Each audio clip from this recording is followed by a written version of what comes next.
11 visi-visi imperium. Romawi kuno terbiasa mengalami kekalahan. Seperti banyak penguasa imperium-imperium besar dalam sejarah, mereka bisa kalah dalam pertempuran demi pertempuran, tetapi bisa menang perang. Sebuah imperium yang tidak bisa menahan pukulan dan tetap berdiri sesungguhnya bukan imperium. Meskipun demikian, bahkan orang-orang Romawi kesulitan mencerna berita yang tiba dari Iberia Utara pada pertengahan abad kedua SM.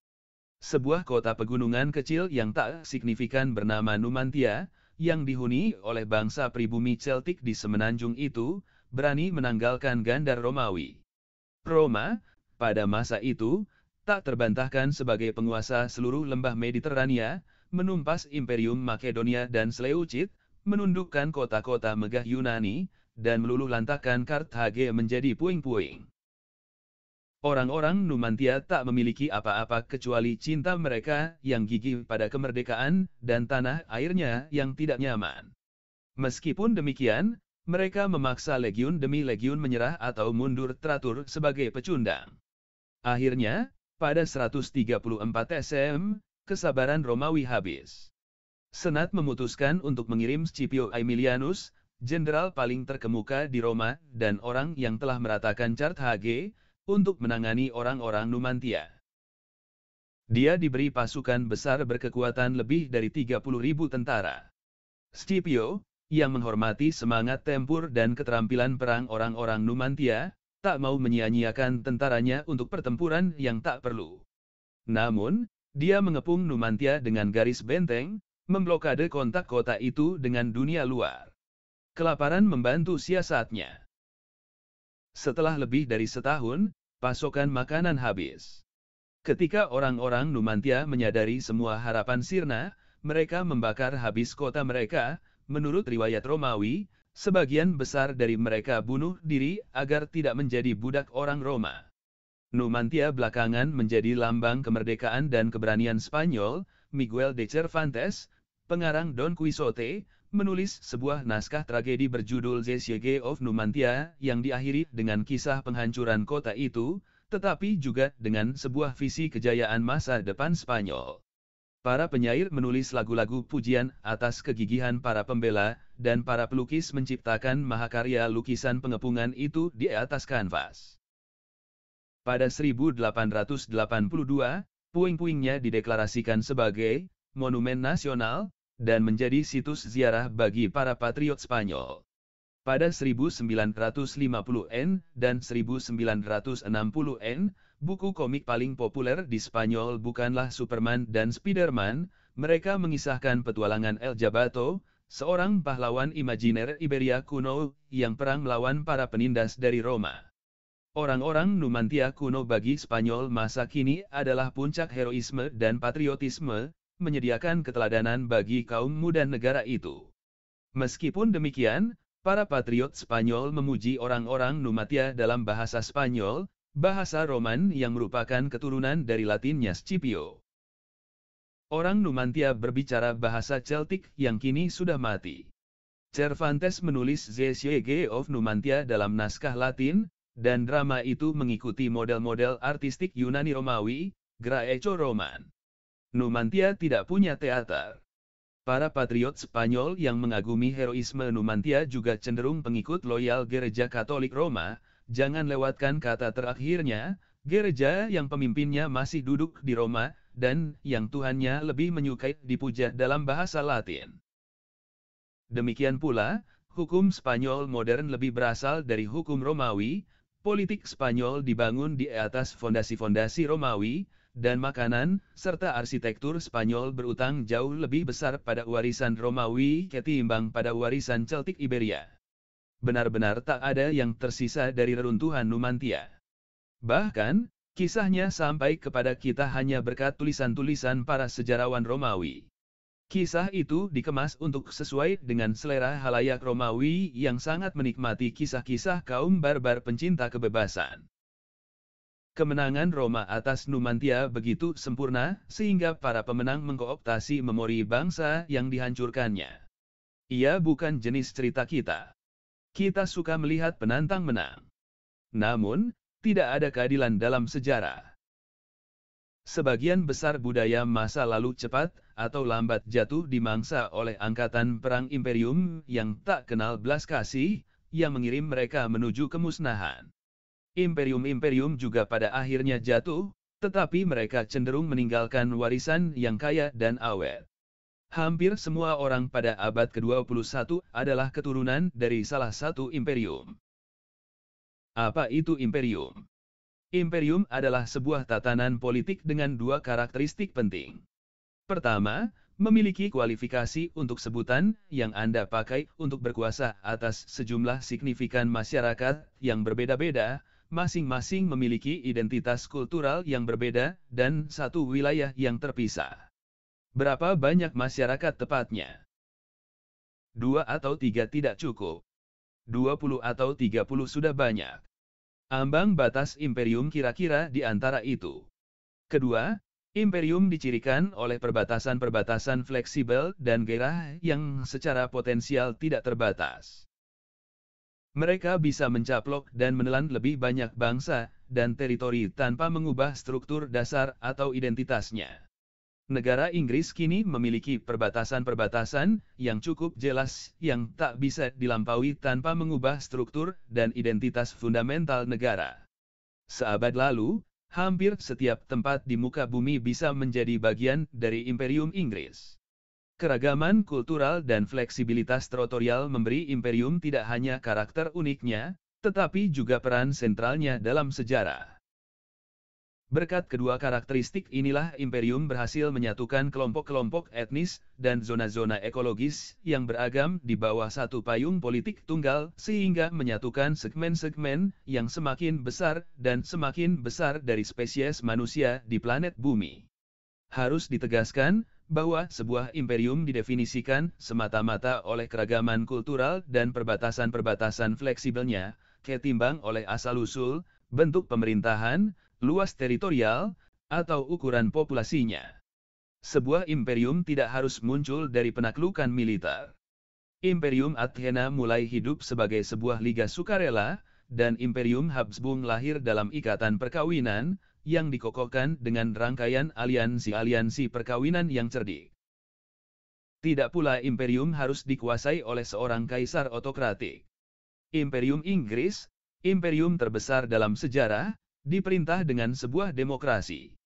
Imperium-imperium demokratis lain, atau sekurang-kurangnya republikan, termasuk Belanda, Prancis, Belgia, dan Amerika, di samping imperium-imperium pramodern Novgorod, Roma, Karthage, dan Athena. Ukuran juga sungguh tidak penting. Imperium bisa mungil. Imperium Athena pada masa kejayaannya jauh lebih kecil daripada ukuran dan populasi Yunani masa kini. Imperium Aztec lebih kecil dari Meksiko saat ini. Namun, keduanya tetap imperium, sedangkan Yunani modern dan Meksiko modern bukan imperium karena Athena dan Aztec secara perlahan menguasai beberapa puluh bahkan ratusan negara yang berbeda, sedangkan Yunani maupun Meksiko tidak. Athena mencaplok lebih dari 100 negara kota yang sebelumnya merdeka, sedangkan Imperium Aztec, jika kita mempercayai catatan pajaknya, menguasai 371 suku dan masyarakat yang berbeda. Bagaimana dulu bisa terjadi, memeras sebuah bunga rampai manusia ke dalam teritori sebuah negara modern yang sederhana? Itu bisa terjadi karena pada masa lalu ada lebih banyak bangsa berbeda di dunia, masing-masing memiliki populasi kecil dan menduduki teritori yang lebih kecil dari bangsa umumnya masa kini. Wilayah antara Mediterania dan Sungai Yordan, yang kini berjuang untuk memuaskan ambisi-ambisi hanya dua bangsa, yang bisa dengan mudah diakomodasi beberapa puluh kali negara, suku, kerajaan kecil, dan negara kota. Imperium adalah salah satu alasan utama reduksi drastis keragaman manusia. Mesin penggerak imperium pelan-pelan melenyapkan karakteristik-karakteristik unik banyak bangsa, seperti Numantia, menyatukan mereka menjadi kelompok-kelompok baru dan lebih besar. Imperium-imperium jahat. Pada masa kita, imperialis menempati urutan kedua di bawah fasis dalam leksikon kata-kata umpatan politik. Kritik kontemporer terhadap imperium umumnya memiliki dua bentuk. Satu imperium tidak bisa bekerja dalam jangka panjang, tidak mungkin menguasai secara efektif bangsa-bangsa yang ditaklukkan dalam jumlah besar. Dua sekalipun itu bisa dilakukan, tidak seharusnya itu dilakukan karena imperium adalah mesin jahat destruksi dan eksploitasi. Setiap bangsa memiliki hak untuk menentukan nasib sendiri, dan tidak pernah boleh dikuasai oleh kekuasaan bangsa lain. Dari perspektif historis, pernyataan pertama adalah omong kosong belaka, dan pernyataan kedua sangat problematik. Yang benar adalah bahwa imperium telah menjadi bentuk paling umum di dunia dari organisasi politik selama 2500 tahun terakhir. Sebagian besar manusia dalam 2,5 milenium ini hidup dalam imperium-imperium. Imperium juga merupakan bentuk pemerintahan yang sangat stabil. Sebagian besar imperium telah mengalami betapa sangat mudahnya menundukkan pemberontakan. Secara umum, imperium-imperium itu diruntuhkan hanya oleh invasi eksternal atau oleh perpecahan dari dalam elit yang berkuasa. Sebaliknya, bangsa-bangsa yang ditaklukkan tidak memiliki catatan selama ratusan tahun. Yang umum terjadi, bangsa-bangsa itu pelan-pelan dicerna oleh imperium yang menaklukkannya, sampai kultur-kultur khas mereka menyeruak. Misalnya, ketika Imperium Romawi Barat akhirnya jatuh oleh suku-suku Jerman pada 476 M, Numantia, Arveni, Helvetia, Samnite, Lusitania, Umbria, Etruska, dan ratusan bangsa lain yang terlupakan, yang ditaklukkan Romawi berabad-abad sebelumnya, tidak muncul dari bangkai imperium yang dihancurkan seperti Nabi Yunus dari perut ikan besar. Tak satu pun yang tersisa. Keturunan-keturunan biologis dari bangsa itu yang mengidentifikasi diri sebagai anggota bangsa-bangsa tersebut, yang menggunakan bahasa-bahasa mereka, menyembah tuhan-tuhan mereka, dan menceritakan mitos-mitos serta legenda-legenda mereka, kini berpikir, berbahasa dan menyembah sebagai bangsa Romawi. Dalam banyak kasus, penghancuran satu imperium nyaris tidak pernah berarti kemerdekaan bangsa yang dijajah. Namun, sebuah imperium baru memasuki kevakuman yang diciptakan ketika imperium lama runtuh atau mundur. Tak ada tempat yang lebih jelas untuk hal ini selain Timur Tengah. Konstelasi politik saat ini di wilayah itu, perimbangan kekuasaan antara banyak entitas politik merdeka dengan perbatasan-perbatasan yang kurang lebih stabil, hampir tanpa tandingan pada masa manapun dalam beberapa milenium terakhir ini. Terakhir kali Timur Tengah mengalami situasi seperti itu adalah pada abad ke-8 SM, hampir 3000 tahun lalu.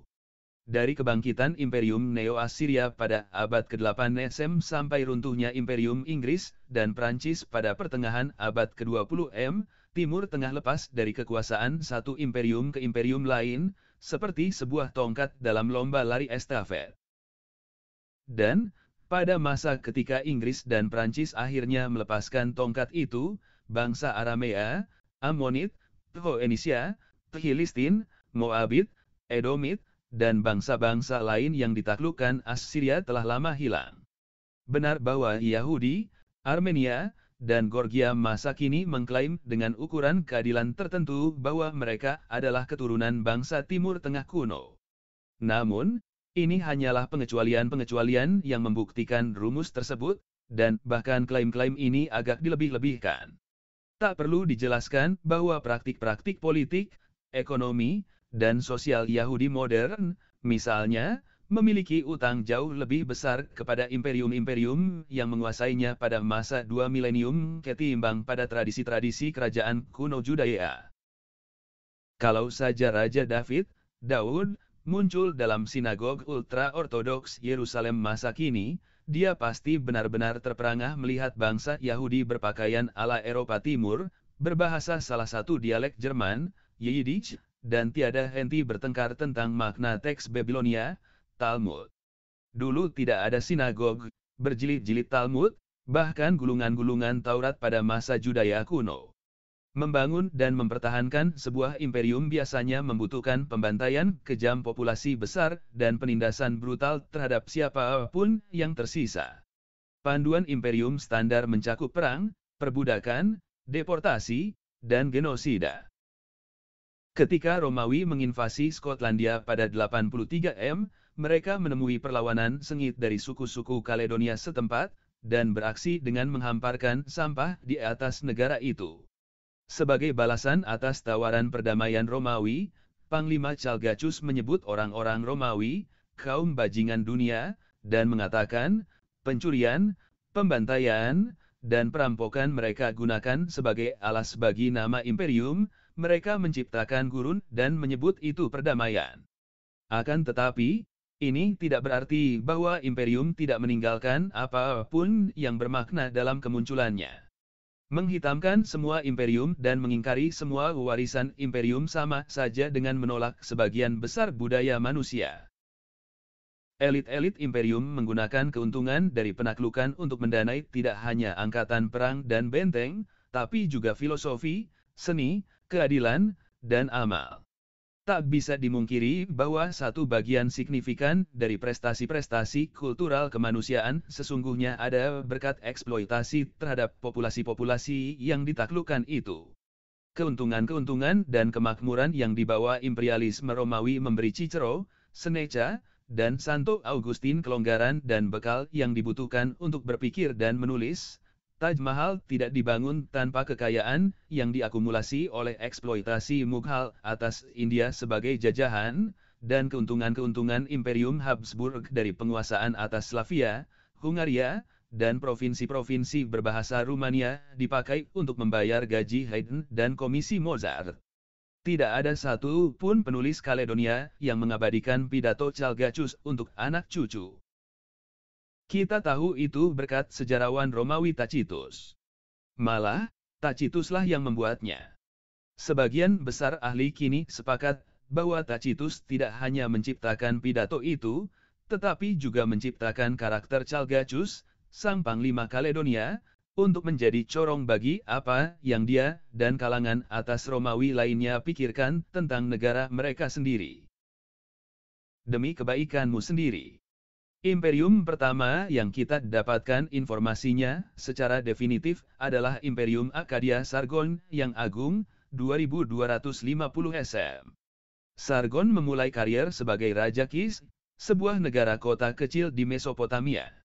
Dalam beberapa dekade dia berhasil menaklukkan tidak hanya seluruh negara kota Mesopotamia, tetapi juga teritori-teritori besar di luar daratan utama Mesopotamia. Sargon membual bahwa dia telah menaklukkan seluruh dunia. Kenyataannya, dominion yang dia kuasai terentang dari Teluk Persia sampai Mediterania, dan mencakup sebagian besar wilayah yang kini bernama Irak dan Suriah, di samping beberapa potong wilayah Iran dan Turki modern. Imperium Arcadia tidak berlangsung lama setelah kematian pendirinya, tetapi Sargon meninggalkan sebuah mantel imperium yang jarang luput dari klaim. Selama 1700 tahun kemudian, raja-raja Assyria, Babilonia, dan Hittite mengadopsi Sargon sebagai tokoh panutan, dengan membual bahwa mereka juga telah menaklukkan seluruh dunia. Kemudian, sekitar 550 SM, Cyrus yang agung dari Persia datang dengan bualan yang lebih mengesankan lagi. Raja-raja Assyria tetap hanya raja-raja Assyria. Bahkan, ketika mereka mengklaim telah menguasai seluruh dunia, jelas bahwa mereka melakukan itu demi kejayaan Assyria Raya saja, dan mereka tak berapologi akan hal itu. Sementara itu, Cyrus mengklaim tidak semata-mata menguasai seluruh dunia, tetapi juga melakukan itu demi kepentingan segenap rakyat. Kami menaklukkan Anda untuk kepentingan Anda sendiri, kata orang-orang Persia. Cyrus ingin rakyat yang dijajahnya mencintai dia dan menganggap diri mereka beruntung menjadi pengikut Persia. Contoh paling terkenal dari upaya inovatif Cyrus untuk mendapatkan persetujuan bangsa yang berada di bawah kekuasaan imperiumnya adalah titahnya bahwa orang-orang Yahudi buangan di Babilonia diizinkan pulang ke kampung halamannya, Judea, dan membangun kembali kuil mereka. Dia bahkan menawarkan mereka bantuan finansial. Cyrus tidak melihat dirinya seorang raja Persia yang berkuasa atas bangsa Yahudi, dia juga raja orang Yahudi sehingga bertanggung jawab atas kesejahteraan mereka. Perasaan menguasai seluruh dunia untuk kepentingan seluruh penghuninya itu mencengangkan. evolusi telah menjadikan Homo sapiens, seperti mamalia sosial lainnya, makhluk xenofobia. Sapiens secara naluri membagi manusia dalam dua golongan, kita dan mereka.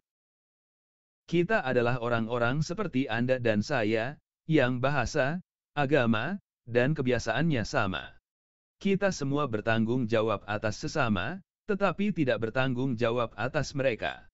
Kita selalu berbeda dari mereka, dan tak berutang apapun kepada mereka. Kita tidak ingin melihat satu pun dari mereka ada di teritori kita, dan kita tidak peduli pada sedikit pun apa yang terjadi pada teritori mereka. Mereka bahkan nyaris bukan manusia. Dalam bahasa bangsa Dinka di Sudan, Dinka berarti rakyat. Rakyat yang bukan Dinka, bukanlah rakyat. Musuh bebuyutan Dinka adalah Nuer. Apa arti kata Nuer dalam bahasa Nuer? Artinya adalah rakyat yang asli.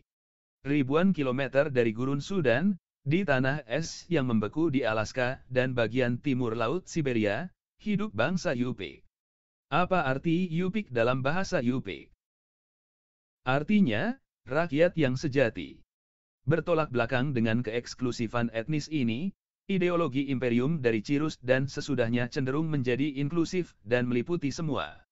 Sekalipun sering ditekankan pada perbedaan ras dan kultur antara penguasa dan yang dikuasai, ideologi imperium masih mengakui kesatuan dasar seluruh dunia, eksistensi seperangkat tunggal prinsip-prinsip yang mengatur semua tempat dan semua masa, dan tanggung jawab bersama seluruh manusia. Manusia dipandang sebagai satu keluarga besar, hak-hak istimewa orang tua bersanding dengan tanggung jawab atas kesejahteraan anak-anak. Visi baru imperium ini bergulir dari Cirrus dan orang-orang Persia ke Alexander yang Agung, dan dari dia ke raja-raja Helenistik, para kaisar Romawi, para khalifah Muslim, dinasti-dinasti India dan akhirnya bahkan ke para Perdana Menteri Soviet dan Presiden-Presiden Amerika. Visi imperium yang penuh kebajikan itu menjustifikasi keberadaan imperium-imperium, dan mengatasi tidak hanya upaya-upaya oleh rakyat jajahan untuk memberontak, tetapi juga upaya-upaya oleh bangsa merdeka untuk melawan ekspansi imperium. Visi-visi imperium serupa berkembang secara independen dari model Persia di beberapa bagian dunia, yang paling utama di Amerika Tengah, di wilayah Andea, dan di Cina. Menurut teori politik tradisional Cina, langit, Tian, adalah sumber semua otoritas yang sah di muka bumi. Langit memilih orang atau keluarga yang paling pantas untuk memberi mereka mandat dari surga. Orang atau keluarga ini berkuasa atas semua yang ada di bawah langit, Tianxiao, untuk kebaikan seluruh penghuninya. Jadi, sebuah otoritas yang sah adalah, menurut definisi, universal. Jika penguasa tak memiliki mandat dari langit, maka dia tak memiliki legitimasi untuk berkuasa bahkan atas sebuah kota kecil. Jika penguasa mendapat mandat itu, dia wajib menyebarkan keadilan dan harmoni ke seluruh dunia. Mandat langit tidak bisa diberikan kepada beberapa kandidat secara bersamaan, dan akibatnya orang tidak bisa melegitimasi keberadaan lebih dari sebuah negara merdeka. Kaisar pertama Imperium Cina Bersatu, Qin Shi Huangdi, membuat bahwa, di keenam penjuru arah, alam semesta, segalanya milik kaisar dimanapun ada jejak kaki manusia, tidak ada satupun yang menjadi jajahan, imperium, kebaikannya bahkan menjangkau sapi dan kuda. Tidak ada seorang pun yang tidak mendapatkan manfaatnya. Setiap manusia selamat di bawah atapnya sendiri. Dengan demikian, dalam pemikiran politik Cina serta memori historis Cina, periode-periode imperium dipandang sebagai masa keemasan keteraturan dan keadilan. Bertolak belakang dengan pandangan modern Barat, bahwa sebuah dunia yang adil tersusun atas negara-negara bangsa terpisah, di Cina periode-periode fragmentasi politik dipandang sebagai abad-abad gelap kekacauan dan ketidakadilan. Persepsi ini memiliki pengaruh jauh bagi sejarah Cina. Setiap kali imperium runtuh, teori politik dominan memancing kekuatan-kekuatan agar tidak menyerah pada pemerintahan-pemerintahan independen yang remeh, tetapi mengupayakan reunifikasi. Cepat atau lambat upaya-upaya ini selalu berhasil. ketika mereka menjadi kita. Imperium-imperium memainkan peranan menentukan dalam menyatukan banyak kultur kecil menjadi kultur-kultur besar yang lebih sedikit. Ide-ide, bangsa-bangsa, benda-benda, dan teknologi menyebar lebih mudah dalam perbatasan-perbatasan sebuah imperium ketimbang dalam sebuah wilayah yang terfragmentasi secara politik. Cukup sering, imperium-imperium itu sendirilah yang secara sengaja menyebarkan ide-ide, institusi-institusi, kebiasaan-kebiasaan, dan norma-norma. Satu alasannya adalah untuk menjadikan hidup lebih mudah bagi mereka sendiri. Sulit untuk menguasai sebuah imperium yang di dalamnya setiap distrik kecil memiliki seperangkat hukum sendiri, bentuk tulisan sendiri, bahasa sendiri, dan uang sendiri. Standarisasi adalah anugerah bagi para kaisar. Alasan kedua yang sama pentingnya mengapa imperium-imperium secara aktif menyebarkan kultur bersama adalah untuk meraih legitimasi.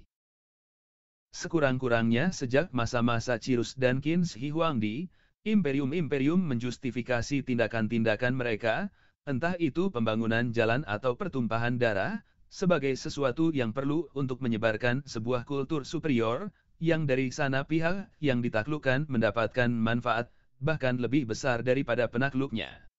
Manfaat-manfaat itu terkadang menonjol, penegakan hukum, perencanaan kota, standarisasi berat dan ukuran, dan terkadang patut dipertanyakan, pajak, wajib militer, penyembahan kaisar.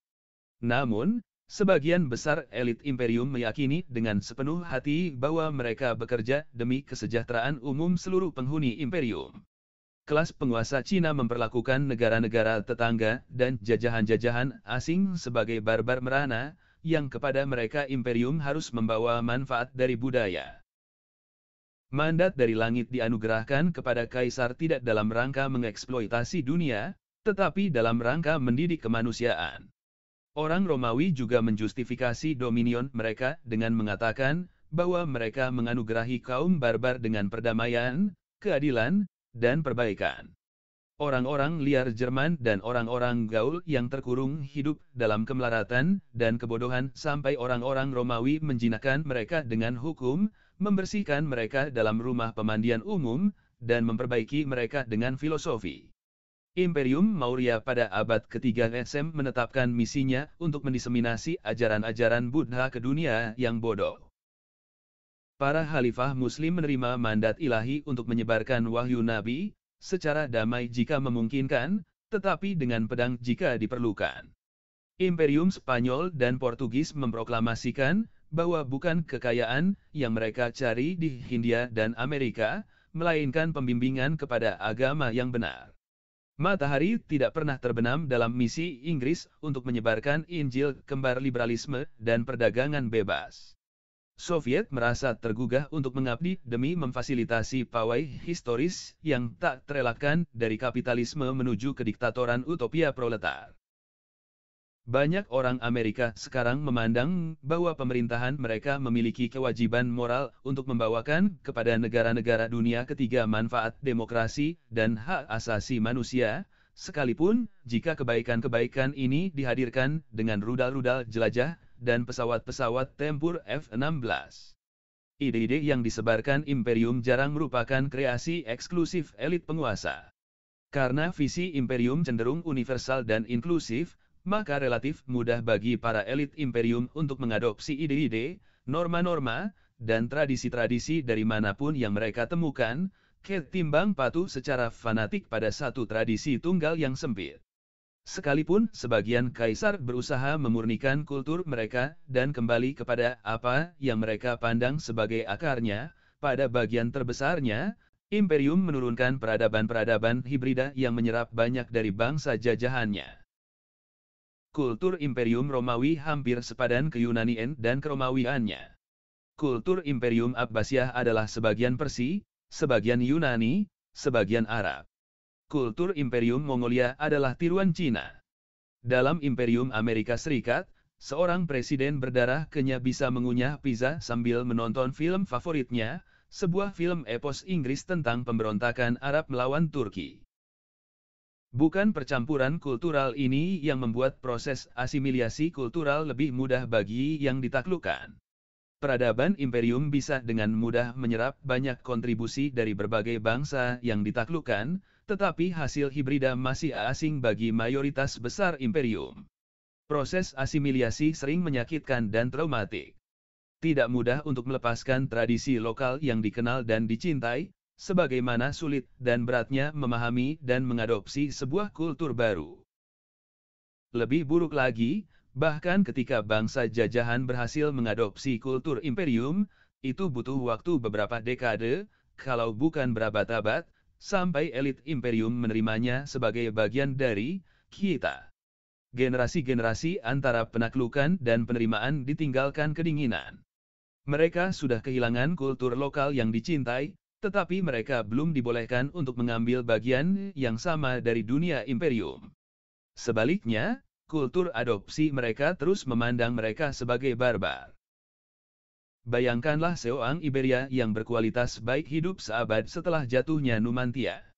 Dia berbahasa asli dialek Celtic dengan kedua orang tuanya, tetapi sudah sempurna menguasai Latin, dengan hanya sedikit aksen karena dia membutuhkannya untuk menjalankan bisnis dan berhubungan dengan pejabat. Dia memanjakan selera istrinya dengan pernak-pernik hiasan rumit, tetapi sedikit jengkel karena dia, seperti perempuan-perempuan lokal lainnya, mempertahankan cita rasa relik Celtic ini. Dia akan lebih senang kalau istrinya mengadopsi kesederhanaan perhiasan yang bersih yang dikenakan istri gubernur Romawi. Dia sendiri mengenakan tunik Romawi dan, berkat kesuksesannya sebagai pedagang ternak, berkat keahliannya yang mumpuni tentang seluk-beluk hukum Romawi, dia mampu membangun sebuah villa bergaya Romawi. Meskipun demikian, walau dia mampu melafalkan buku 3 Georgik karya Virgil dengan penuh perasaan, orang Romawi masih memperlakukan dia sebagai semi barbar. Dia menyadari dengan frustrasi bahwa dia tidak pernah mendapatkan penunjukan sebagai pejabat pemerintah, atau salah satu dari kursi amfiteater yang sangat bagus. Pada akhir abad ke-19, banyak orang India terdidik diajari pelajaran yang sama oleh tuan-tuan Inggris mereka. Salah satu anekdot terkenal menceritakan tentang seorang India ambisius yang menguasai seluk-beluk bahasa Inggris, mengambil pelajaran tari ala barat, dan bahkan terbiasa makan dengan pisau dan garpu. Berbekal etiket baru itu, dia bepergian ke Inggris, belajar hukum di Universitas London, dan menjadi seorang pengacara yang cakap. Namun, ahli hukum muda berkostum jas dan dasi itu diturunkan dari kereta api di sebuah koloni Inggris di Afrika Selatan karena ngotot ingin naik kereta kelas 1, bukannya duduk di kelas 3, tempat orang-orang kulit berwarna seperti dia harus naik. Namanya adalah Mohandas Karamchand Gandhi. Dalam sejumlah kasus, proses-proses akulturasi dan asimilasi pada akhirnya melabrak pembatas antara pendatang baru dan elit lama. Yang ditaklukkan tidak lagi memandang imperium sebagai sistem penjajahan asing, dan penakluk memandang jajahan mereka setara dengan mereka. Para penguasa dan yang diperintah sama-sama memandang mereka sebagai kita. Semua jajahan Romawi pada akhirnya, setelah berabad-abad kekuasaan imperium, dianugerahi kewarganegaraan Roma. Orang-orang non-Romawi bangkit untuk menduduki jabatan puncak di Korps Perwira Legiun Romawi dan ditunjuk menjadi anggota Senat. Pada 48 Kaisar Claudius mengangkat anggota Senat dari kalangan tokoh terkemuka Gallik, seperti dia utarakan dalam pidato, telah bercampur dengan kita karena kebiasaan-kebiasaan, kultur dan ikatan-ikatan pernikahan. Para senator yang congkak memprotes pengangkatan para bekas musuh ini ke jantung sistem politik Romawi. Claudius mengingatkan mereka tentang kebenaran yang tidak nyaman. Sebagian besar keluarga Centaur mereka adalah keturunan dari suku Italia yang dulu berperang melawan Romawi, dan belakangan dianugerahi kewarganegaraan Romawi. Malah, kata Kaisar mengingatkan, keluarganya sendiri berasal dari leluhur Sabine. Pada abad kedua Romawi diperintah oleh sebaris kaisar kelahiran Iberia, yang urat-urat nadinya mungkin dialiri paling sedikit beberapa butir darah Iberia lokal. Kekuasaan Trajan, Hadrian, Antonius Pus, dan Marcus Aurelius umumnya dipandang sebagai masa keemasan imperium. Setelah itu, seluruh bendungan etnis diruntuhkan. Kaisar Septimius Severus, 193211, adalah keturunan keluarga Punik dari Libya. Algebalus, 218222, adalah orang Suria. Kaisar Philip, 244249, mendapat julukan Philip si Arab.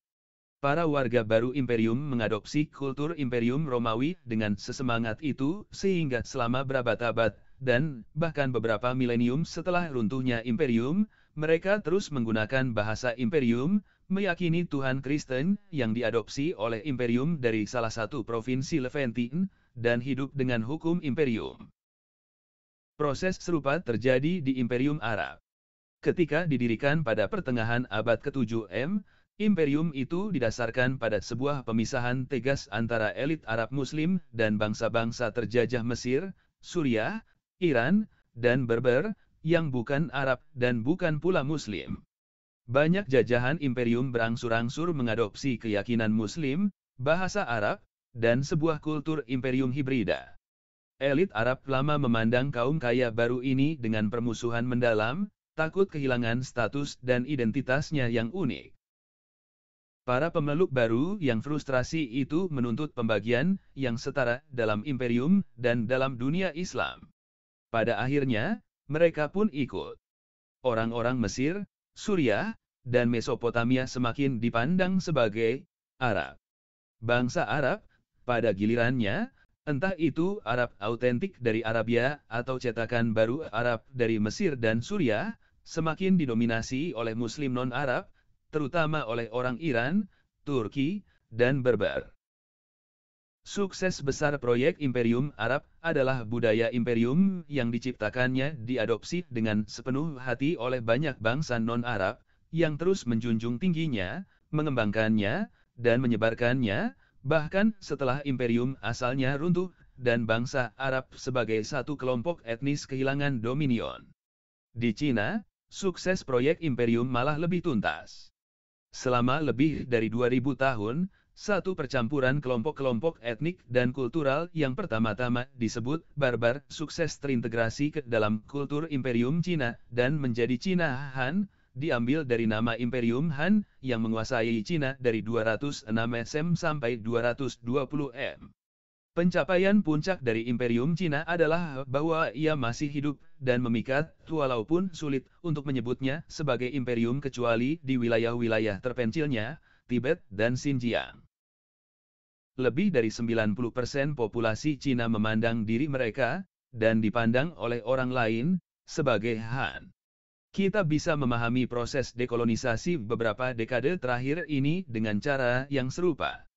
Di masa modern, bangsa Eropa menaklukkan banyak bagian dari bumi ini dengan penyamaran menyebarkan kultur Barat yang superior.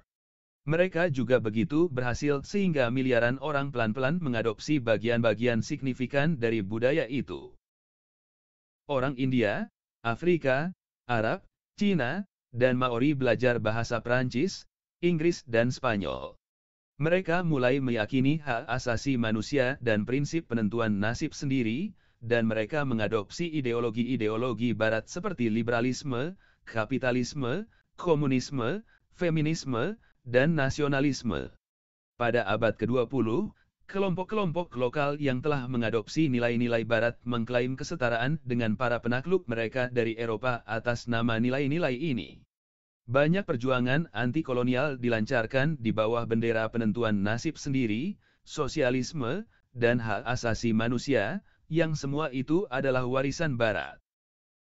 Sebagaimana orang-orang Mesir, Iran, dan Turki mengadopsi dan mengadaptasi kultur imperium yang mereka warisi dari para penakluk dari Arab, demikian pula orang India, Afrika, dan Cina masa kini telah menerima banyak bagian dari kultur para bekas tuannya dari Barat, sambil berusaha mencetaknya sesuai dengan kebutuhan dan tradisi mereka.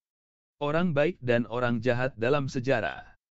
Memang menggoda, membagi sejarah menjadi orang baik dan orang jahat, dengan menempatkan semua imperium sebagai orang jahat. Lagi pula, hampir semua imperium ini didirikan dengan darah, dan mempertahankan kekuasaan mereka melalui penindasan dan perang. Meskipun demikian, kebanyakan budaya masa kini didasarkan pada warisan-warisan imperium. Jika imperium per definisi adalah jahat, lalu bagaimana dengan kita? Ada beberapa aliran pemikiran dan gerakan-gerakan politik yang berusaha menumpas kultur imperialisme manusia, sehingga menyisakan apa yang mereka klaim sebagai peradaban autentik murni, tak ternoda oleh dosa. Ideologi-ideologi ini pada tingkat terbaiknya adalah naif, pada tingkat terburuknya adalah kedok licik bagi nasionalisme dan kefanatikan yang kasar. Mungkin Anda bisa mengajukan sanggahan bahwa sebagian dari kultur-kultur yang muncul berlimpah pada awal sejarah yang tercatat murni, tak tersentuh dosa dan tak terkotori oleh masyarakat-masyarakat lain. Namun, sejak awal itu pun tak ada kultur yang bisa membuat klaim tersebut secara masuk akal, juga kultur yang ada di muka bumi saat ini. Semua kultur manusia paling tidak memiliki bagian yang merupakan warisan dari imperium-imperium atau peradaban-peradaban imperium, dan tak ada pembedahan akademis maupun politis yang sanggup memisahkan warisan imperium tanpa membunuh pasiennya. Pikirkan, misalnya, tentang hubungan cinta-benci antara Republik India masa kini dan Raja Inggris. Penaklukan oleh Inggris dan penjajahan India membunuh jutaan orang India, dan bertanggung jawab atas penghinaan terus-menerus serta eksploitasi ratusan juta lainnya. Meskipun demikian, bangsa India mengadopsi, dengan gairah para pemeluk baru, ide-ide Barat seperti penentuan nasib sendiri dan hak asasi manusia, serta kecewa ketika Inggris menolak untuk menghidupkan nilai-nilai yang mereka deklarasikan sendiri dengan memberi pilihan kepada pribumi India, hak-hak setara sebagai jajahan Inggris atau kemerdekaan. Bagaimanapun, negara India modern adalah anak dari Imperium Inggris. Inggris membunuh, melukai, dan menyiksa para penduduk anak benua itu, tetapi mereka menyatukan sebuah mosaik yang membingungkan kerajaan-kerajaan, daerah-daerah, dan suku-suku yang saling berperang, menciptakan sebuah kesadaran nasional bersama dan sebuah negara yang berfungsi kurang lebih sebagai sebuah satu kesatuan politik tunggal. Mereka meletakkan fondasi bagi sistem yudisial India, menciptakan struktur pemerintahannya, dan membangun jaringan kereta api yang penting bagi integrasi ekonomi. Negara India merdeka mengadopsi demokrasi Barat, dalam penjelmaan keinggrisannya, sebagai bentuk pemerintahan. Bahasa Inggris masih menjadi bahasa pemersatu, lingua franca, anak benua itu, sebuah bahasa netral yang bisa digunakan penutur asli Hindi, Tamil, dan Malayalam untuk berkomunikasi. Bangsa India adalah pemain kriket dan peminum teh chai yang bersemangat, dan baik olahraga maupun minuman itu merupakan warisan dari Inggris. Perkebunan teh komersial tidak ada di India sampai pertengahan abad ke-19, ketika teh diperkenalkan oleh British East India Company. Para sahib Inggrislah yang menyebarkan kebiasaan minum teh ke seluruh India. Berapa banyak orang India kini yang mau menyerukan pemungutan suara untuk melepaskan diri mereka dari demokrasi, Inggris, jaringan kereta api, sistem legal, kriket, dan teh atas dasar bahwa semua itu warisan imperium. Andai pun mereka melakukannya, bukankah aksi menyerukan pemungutan suara untuk memutuskan isu tersebut menunjukkan mereka berutang pada para bekas tuan mereka?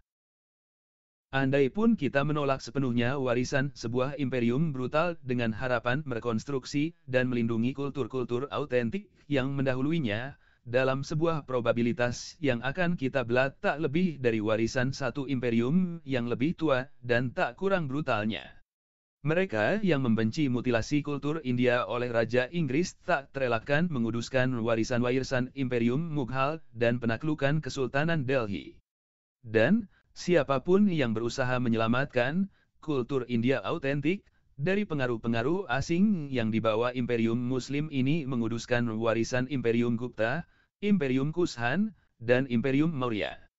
Jika kaum nasionalis Hindu ekstrem hendak menghancurkan seluruh bangunan yang ditinggalkan para penakluk dari Inggris, seperti stasiun kereta api utama Mumbai, bagaimana dengan bangunan-bangunan yang ditinggalkan oleh para penakluk Muslim, seperti Taj Mahal? Tak seorang pun tahu bagaimana mengatasi masalah pelik warisan kultural ini. Apapun jalan yang kita tempuh, langkah pertamanya adalah mengakui kompleksitas dilema, dan menerima bahwa pemisahan, secara simplistis masa lalu menjadi orang baik, dan orang jahat tidak akan menuju kemana-mana. Tentu saja, jika kita tidak mau mengakui bahwa kita biasanya mengikuti jalan orang jahat. Imperium Global Baru.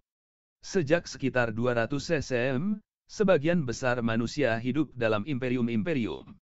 Tampaknya pada masa depan pun, sebagian besar manusia akan hidup dalam satu imperium. Namun, kali ini imperiumnya akan benar-benar global. Visi imperium tentang dominion atas seluruh dunia bisa dekat. Begitu abad ke-21 tersibak, nasionalisme dengan cepat kehilangan pijakan. Semakin banyak orang percaya bahwa seluruh umat manusia adalah sumber sah dari otoritas politik, ketimbang anggota-anggota nasionalitas tertentu, dan bahwa melindungi hak asasi manusia, dan melindungi kepentingan seluruh spesies manusia harus menjadi cahaya pembimbing politik. Jika demikian, maka memiliki hampir 200 negara merdeka sebetulnya lebih merupakan penghalang ketimbang pendukung. Karena orang Swedia, Indonesia, dan Nigeria berhak atas hak asasi manusia yang sama, bukankah lebih sederhana untuk melindungi mereka dengan satu pemerintahan global tunggal?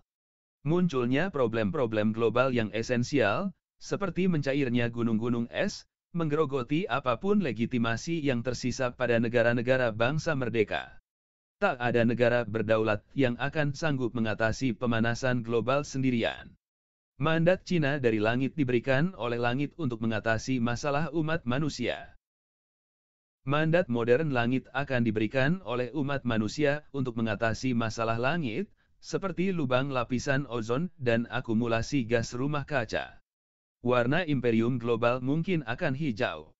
Sampai 2013, dunia masih terfragmentasi secara politik, tetapi negara-negara dengan cepat mendeklarasikan kemerdekaannya. Tak satu pun dari negara-negara itu yang benar-benar mampu mengeksekusi kebijakan ekonomi secara independen, mendeklarasikan dan melancarkan perang sesukanya, atau bahkan menjalankan urusan internalnya sendiri yang dianggap pas. Negara-negara semakin terbuka kepada mekanisasi pasar global, pada interferensi perusahaan-perusahaan dan organisasi-organisasi non-pemerintah global, dan pada supervisi opini publik global serta sistem yudisial global. Negara-negara wajib mematuhi standar-standar perilaku finansial, kebijakan lingkungan, dan keadilan global. Derasnya aliran modal, buruh, dan informasi mengubah dan membentuk dunia, dengan semakin mengabaikan batas-batas serta opini-opini negara.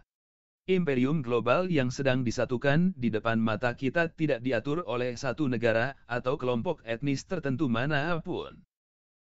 Sangat mirip dengan mendiang Imperium Romawi, imperium global diperintah oleh satu elit multi-etnis, dan dipersatukan oleh satu kesamaan kultur dan kesamaan kepentingan.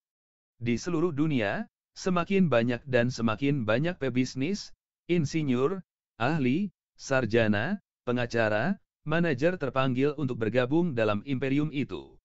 Mereka pasti memikirkan cara menjawab panggilan imperium itu atau tetap loyal pada negara dan bangsa mereka. Semakin banyak yang memilih imperium,